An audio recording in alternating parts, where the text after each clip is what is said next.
Who could have guessed that making all the characters into kids would piss people off? And who could have predicted that people being pissed off about that would piss other people off? Gee, I don't know. Everyone's got strong opinions on Daima, and you're gonna hear them whether you like it or not. Dragon Ball is a big franchise with a large and passionate fan base. It's a franchise near and dear to many people, and like many other beloved franchises, the fans will eat each other over fucking anything. It's all from a place of love, though, give or take. Like, I'm not excusing or encouraging the toxic behavior of fans, but fandoms can be like that. Is the Godzilla fandom toxic? Well, considering that some Godzilla fans are in an uproar about Kong knocking Godzilla out for just a small amount of time when Godzilla is in his strongest form, see, this shit's totally like Dragon Ball. It's not like Kong won the fight, though, and, I mean, he lost badly in Kong versus Godzilla, so chill. Does it make the fandom as a whole toxic? It'd be silly to say that it does, but there's a toxic side for sure. I remember telling people I liked the 98 Godzilla movie in the mid-2000s, and yeah, it didn't go so well. But Godzilla, like Dragon Ball, has a passionate fan base, and that's just how some people choose to express themselves, by being assholes online. Now, Daima has caused quite the amount of discourse online that's fun and not so fun to read. There's all the usual arguments of, if you don't like this, you're not a real fan. And true Dragon Ball fans like everything related to Dragon Ball. You know, the usual shit people spout off. Some people are excited about it and see it as a breath of fresh air for the series, while others see it as creatively bankrupt. A lot of people just wanted the Moro arc in Super Animated, but instead got the Dragon Ball equivalent of Baby Looney Tunes. It's just not what many were hoping for. As a result, it's caused a divide in the fan base. Toriyama's heavily involved, but that doesn't mean it'll be good. He's the one writing the story for Super, and that's got loads of people arguing. Goku's dumber now. There's too many transformations, and it keeps banking on nostalgia. People complain and say it's directionless. Toriyama's a legend, no doubt, but the man's not infallible. The original creator being involved isn't an automatic seal of quality. I mean, just look at the Percy Jackson show. Rick was heavily involved, even tweeted about bad movie erasure, and then proceeded to drop the worst adaptation. Well, okay, maybe it's not the worst, but all the fun got sucked out of the show. The man may hate the movie, and I'll admit it's not great, but in some aspects, it is more faithful. Welp, there goes my credibility, or did I already lose it when I said like the 98 Godzilla? Now, to be fair, while I do sometimes have my issues with Dragon Ball as a whole, Toriyama being involved isn't one of them. If I'm being honest, knowing that he's involved does make me a bit more charitable towards it. But even with all of that in mind, I can't say I'm feeling it. I was, and I still am, one of those that groaned when I saw Kid Goku. Now, don't get me wrong, I do like Kid Goku. I enjoy playing as him in the games, I love him in the OG Dragon Ball, but that's just where it ends for me. I know it's not just Goku, and the entire cast has been turned into kids, you know, cause that makes it totally not GT. I understand it's supposed to be a throwback to OG Dragon Ball, but you can achieve that without regressing the characters back into children. It shouldn't be controversial to say that you can be a fan of something and not like every aspect of said thing. You can criticize. It's good to criticize. It doesn't make you a hater. It's not healthy to just blindly accept everything you're given. Just look at Pokemon fans. They've deluded themselves into thinking that these games are good, and of course they did. They spent $60 on this. It's not allowed to be bad. The next Pokemon game could just be wireframes, and they'd eat it up. All of this to say that you're allowed to voice your concerns with it just as much as you're allowed to voice what makes you excited about it.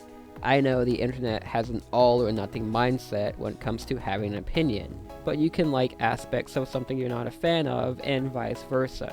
Take GT for example. As a whole, it's not great, but it's got some cool ideas. We got Super Android 17, which was a fun little saga, and he had a cool design. The concept of Baby was promising, and while the overall arc itself isn't bad, there's so much wasted potential with the character that I'd love to see revisited. Same goes for the Shadow Dragon saga. It's another cool concept that didn't reach its full potential.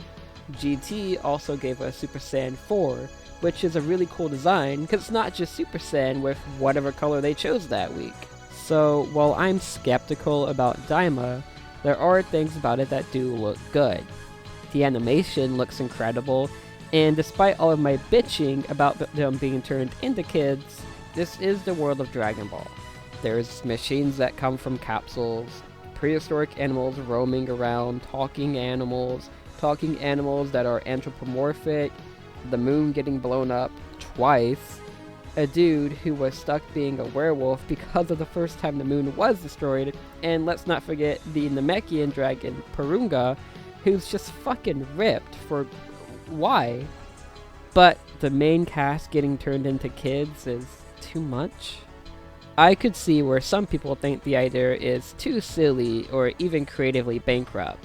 Like, they couldn't come up with anything else, so let's just make them kids again.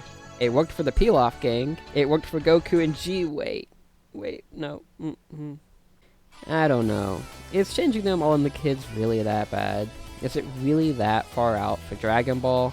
As I mentioned before, there is all kinds of weird things in the Dragon Ball universe. There is time travel that creates split timelines, and even magic exists. I'm assuming that's what turned them all into kids, since all we know is some conspiracy caused this, and now they all have to venture into another world. You know, that kind of reminds me of an episode of Justice League Unlimited, kid stuff. The episode revolves around members of the League getting turned into kids, and you know what? It's a really solid episode. It's one of my favorites because of how funny it is seeing them interact with each other as kids. Hell, one of my favorite manga arcs in Ranma 1/2 has Ranma and Ryoga getting turned into kids after eating magic mushrooms. It's honestly really disappointing that it never got adapted into the anime. Now, there is a difference between Daima and the examples I gave. The Justice League Unlimited episode is just that, an episode. If you don't like it, well, no worries, as the next episode will be something different. The Ranma 1/2 arc with the mushrooms is just 3 chapters, and had it been adapted, it most likely would have been a 2-part episode. Daima, however, is a 15-episode mini-series with a premise that some people don't care for. So if you're not on board with that, and none of the episodes win you over, well, too bad. Its canonicity is another thing I've seen get thrown around, which is already a hot topic in Dragon Ball. Whether or not it's canon doesn't make it immune to criticism, or mean that people can't be disappointed by it. Plenty of series take directions that don't always pan out. I love Teenage Mutant Ninja Turtles. I grew up watching the 03 series every Saturday morning, bought the toys, played the games. I'm a big fan. I remember watching the first episode of Season 5's Ninja Tribunal. It's a good episode that ended with the Turtles meeting these other captive fighters on this more combat-looking ship sailing out to the sea. The episode got me excited, and it left me with a lot of questions, like who are these new characters? What's deal with the wounded fighters? Why does the Ninja Tribunal all look like Shredder? I was hyped for the next episode, only to get hit with, well, this. It's Ninja Time! It was jarring, to say the least. The art style was different, it felt more childish. They're in the future now, and Leo's shell was no longer damaged, which always bothered me. It just wasn't the same, and the last episode ended with all of these unanswered questions. But nope, it's Ninja Time, which is another thing that bothered me. Since when did they say that? Of course, now I know what happened, and that because of how dark the series got, Season 5 got put on hold, and we got Season 6, fast forward, instead. And a similar thing happened to the 90s Batman cartoon. The studio wanted something lighter, and what we ended up getting was Batman Beyond. It was awesome, and if you've ever seen it, you know it's not dumbed down for kids. Both came about for similar reasons, but vary wildly in quality. What does any of this have to do with Daima, though?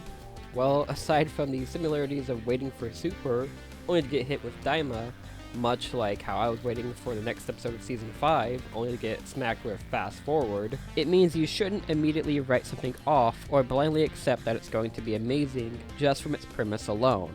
It all comes down to execution. Both Fast Forward and Beyond had potential to succeed or fail. one is beloved by fans, while the other is seen as a stain on an otherwise solid adaptation. But I mean, even then, those little things in episodes of Fast Forward I like, while there are things in episodes of Batman Beyond I just don't like. So even if Daima does end up being a disappointment, it might not be all bad. The thing is, we don't really know. I think it's silly to act like you can't voice any concerns or criticisms just because it's not out yet. Just because we haven't seen it yet doesn't make it automatically good or immune to criticism. It works the other way around too, though. It doesn't automatically mean it's bad. You're free to think what you want about it, and it's honestly best to avoid all the negativity that comes from people trying to change your mind. You're not a Z-only fan if you don't think it'll be any good, nor are you just a blind consumer if you're excited for it. You're just a fan of Akira Toriyama's work and the world he created, and as any fan, you have reactions to things that you think are good and bad to the franchise. Speaking of Toriyama, there's another thing to address. Toriyama's passing was sudden. None of us expected it. It's affected people all around the world, myself included. I mean, I wasn't even gonna make a video on Daima, but I can't stop thinking about it, you know? I've never met the man, but Dragon Ball has been with me all throughout my life. Yeah, I know, lame. But it's true. Toriyama was really passionate about Daima. He even seemed surprised at how involved he was getting with it, and it's a shame he won't get to see it release. This will be the last thing we get from him, and yeah, I groaned at seeing the reveal of Daima. While I'm not gonna change my tune on it being good, out of respect, I'm gonna give it a look. Again, this is the last thing we're gonna get from him, so I can at least be more open-minded about it. I mean, hell, if I'm being honest, while writing all of this and recording all of it, I've actually gotten a bit more open to Daima. So, you know, maybe it'll be good. But again, this is my choice to see it out of respect. What isn't okay is using Toriyama's passing as a way of telling people that now they have to like it. Now you have to see it. That it's disrespectful. It feels more disrespectful to use the man's death as some kind of gotcha. People have different tastes, and Dragon Ball has a lot of different aspects that fans gravitate towards. Some like the more lighthearted adventure elements, some like the fights having a more martial arts feel, and some like all the crazy big fights and power-ups. This is just another version, and while sure it's a throwback that not everyone is going to, vibe with, and that's okay for those who were skeptical but want to see it as a way to pay respects, that's fine. Those who still aren't interested and don't want to see it, that is also fine. It's not gonna make you less appreciative or whatever stupid shit I've seen people fucking say. If there's a bright side to all of this, it does seem like there's only a vocal minority and most people aren't doing that, but I was just getting so annoyed at even just seeing some of it that stop. That's all I really want to say on the topic. Toriyama will be greatly missed, and again, I've never met the man, but I have a lot of fond memories with friends and family over the world he created. I remember watching my copy of Ginyu Assault over and over again as a kid. I got my mom to buy a pair of jeans, like the little zip-off ones you can turn into shorts and stuff, just so I could, look like Goku when he was battle damage on Namek or whatever, fighting Frieza. It's really stupid. And just all the fun memories I have of just, watching the show, playing Budokai and stuff, Tenkaichi when they came out. It was just a lot of good stuff. I even remember I got my parents to buy me, and this was when they, Super Saiyan was still a new thing. Characters were just now other, we had Trunks and Vegeta going Super Saiyan. And there was a 2-pack that had Goku and Vegeta, and it had their base form. And if any of you also all had this toy, it's so stupid, but the base forms, their arms could just move. They couldn't bend the oval. I don't think the wrists could move, but the arms could go up and down. It probably go all around. The legs could go backward, forward. I don't remember if you could bend at the knee. I think he could. I don't remember. And his head could turn. That was it. And for their Super Saiyan forms, it was a rubber suit you put over the toy. Like, yeah, you put them like inside of it, and like that was how you had like the Super Saiyan, and it's so stupid, but like, oh man, I loved it as a kid though, so and but yeah, like just stuff like that, and yeah, so thank you, Toriyama, for just really everything you've done, and yeah, I don't know how to end this, so